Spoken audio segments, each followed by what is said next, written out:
Prater in the Ballgame, KTIK, the ticket, Idaho Sports Talk, 5 o'clock on a Thursday. Oh, Prater, 24 hours from now, we are walking into Albertsons Stadium, where our guest will already be up in the broadcast booth on the call. We hope so. With Jason Benetti, Fox, 6 p.m., the great Brock Huard giving us a little bit of time today on Idaho Sports Talk. Brock, back in Boise. You've called a bunch of games here. You got to be excited for this one. Welcome back on the show, I've man. never done one like this. You right? You know, I was looking back, and I think my first year doing broadcast, 2009, was the great Humanitarian Bowl or the Potato Bowl or one of the bowls. And that was Bowling Green and Idaho. That was one of my favorite games And ever. Don't bring up the Vandals to him. Don't bring up. And Rob Akey, though, with one of the great lines. Rob Akey, whose two sons are named Jack and Daniel for a reason.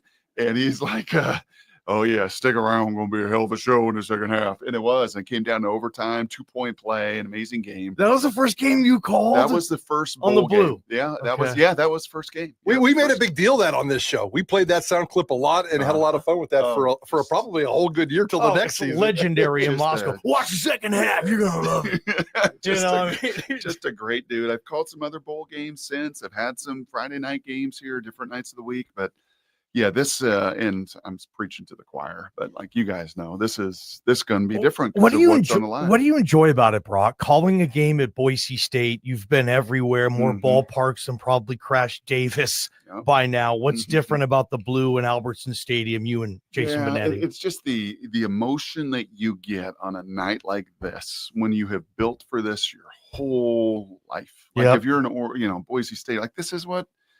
Man, you have fought and you have clamored and you've desired to be on this stage, to be right here in the midst, and you control it. It's in your hands. Yes. It's in your hands. And so, the emotion, Joe Tessitore said this early in my broadcast career. He's like, listen, there are 4 voices on our broadcast. I set the table. I'm the play-by-play. You're the color. You call in the lines. We've got a reporter on the sideline. And then that 4th voice is just as big as any. And that is the building.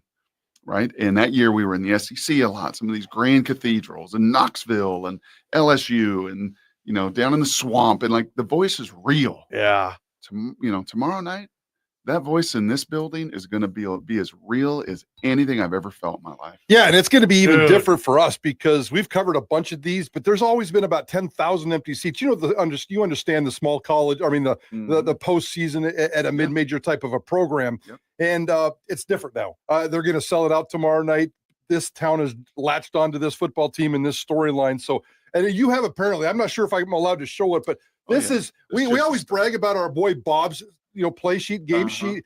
This is like, looks like trigonometry to me. You're ready for this game. What's the number one thing when you look at that sheet you're going into tomorrow night's game to think about? Well, there's a whole lot more to fill in, right? There's kind of the last notes. There'll be no white left on this. Holy cow. Really. I'll show you I'll show you last year's Mountain West game because we did this game last year, to your point. That's right. Speaking about, the difference in that building at UNLV last year where they were really thrilled to open the upper deck and there were 35, 40,000 in a 65, 70,000 seat stadium.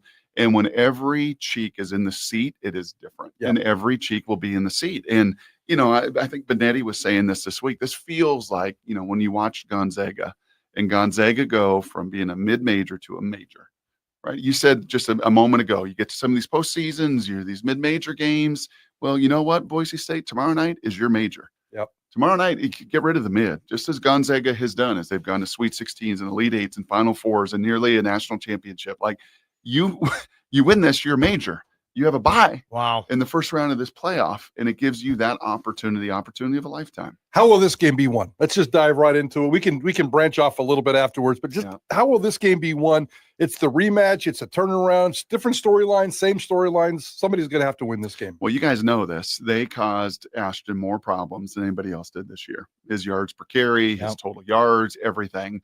And they did it because their end is real, their middle linebacker is real, and their safety is real. So Catalan, the all-conference safety, the Arkansas kid, phenomenal player, healthy, difference maker, eraser. Jackson Woodard, player of the year in the conference. Jackson we talked to him earlier this week. Yep. I mean, he is an absolute freaking stud. Everything right about college football. and there's not an intimidation. And then, really the key is their edge people and their people up front. Doyle, number 2, is a problem. He's a difference maker. He's physical. So, it's every level, and that's why they're 10-2 and playing for a playoff. It's why you're 11-1. There's not a lot of holes, right? You've got depth, you've got people at every single level. But obviously, even in that game, you go back and watch it, and he was held to his lowest yards per carry, and he was held to yards. But there's 2 runs that if he breaks 1 tackle, he runs for 2 hundo. Right? I mean, the Turk monster got him once or twice. Yeah, you're surprised when it's not 2 hundo. Correct. It's really weird. Like I talk about, well, he needs 341 to pass Barry, and we sit here and we talk about it, and it's like kind of realistic. Like, what are we doing, Prater? But you see it. You're in our roll paint studio, Brock. Yeah. Autograph there on that T-shirt.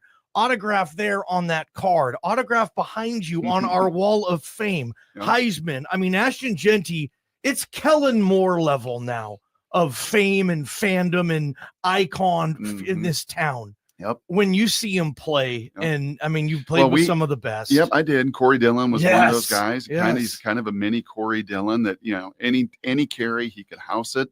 I had Oregon after you guys went down there. We had Oregon early in the season.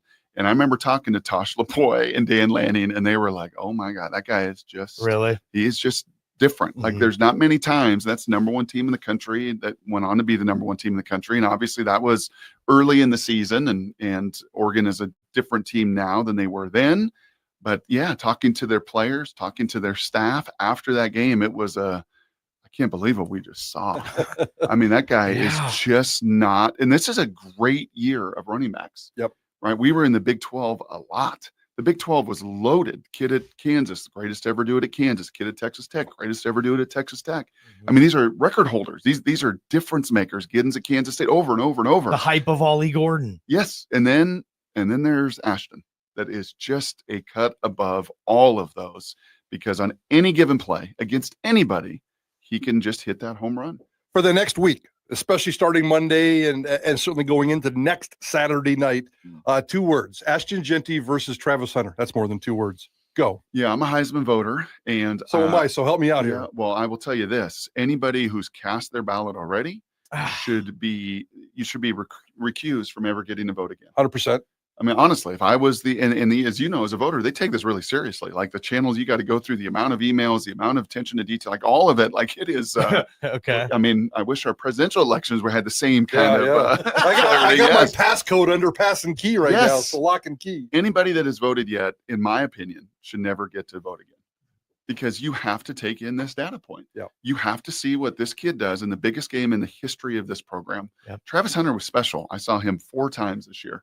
The dude is different. I've watched him practice. He is different. It is those 2 and those 2 alone that are just ahead of the class. But Ashton runs for 2 something tomorrow night, right? He closes in on Barry Sanders. Yep. I mean, you have to consider him. Now, he runs for $120, and it's a hard fought win and whatever. Okay, Travis has done stuff we've never seen before in the history of the game. So.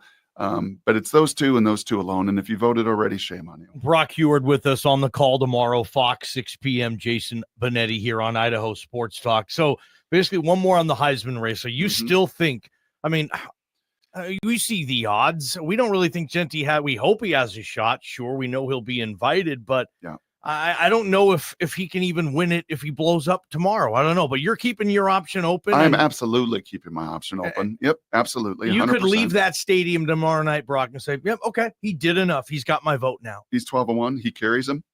He gets a couple of those 50, 60-yard runs. Yep. They have a first-round bye. Let's remember that as well. You're playing in a championship game, something Travis is not doing. You have a first-round bye, something obviously Colorado's not doing. You close in on Barry Sanders, a record people thought could never, ever be touched. Yeah, I think my mind is absolutely open to what kind of show he can put on. All right, Brock Huard, let's dive into the bigger picture here. And I don't need the total gory details, but your thoughts on CFP and how it's played out from the 32,000 point of view. And I know it's all going to change in 2 years. We're stuck with this for 2 years. It's kind of fun, but it's still kind of complicated. It's just messy, right? I mean, I think I said that to Benetti on some game this year. Having done NFL in the past and lived in that world, and obviously with our show, we cover so much of the Seahawks. The NFL is like 32 teams. It's not great variance. The scheme is not that diversified.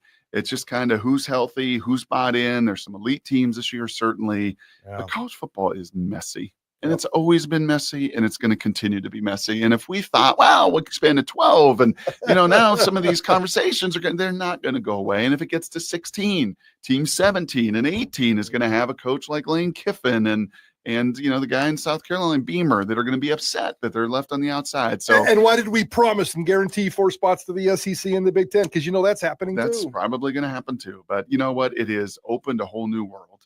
We're going to have an ASU or an Iowa State. We're going to have a Boise State or a UNLV. We're going to have, I was joking last night at this big crew dinner that we had with the Double R Ranch guys. Shout them out. I love those guys. Snake River Farm. They're just awesome.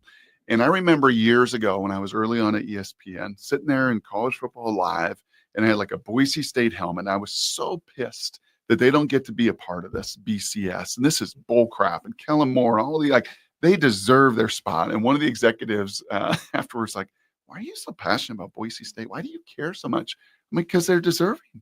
They have earned it. But in their mind, ratings and all the other stuff that goes through those executives' minds, that I was not cynical at that point, right? I was so naive to that. And now, no, that stuff's out. It's out. UNLV or Boise's making the playoff. Is there ASU or Iowa State's making the playoff, right? We get to see it. And I think it has, and the ratings show it this year in college football. The ratings have been off the charts from a television standpoint because there are so many more invited to the table in the end.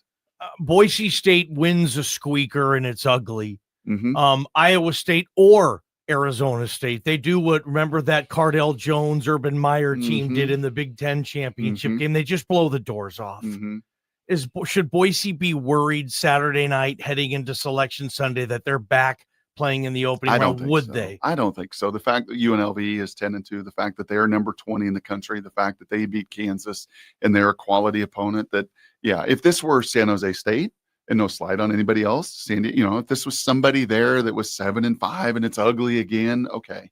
I think that committee knows this UNLV team with Barry Odom is real. And if they get to the playoff, by the way, with some of their speed and some of their talent and that front seven, and that, as I said, that's real.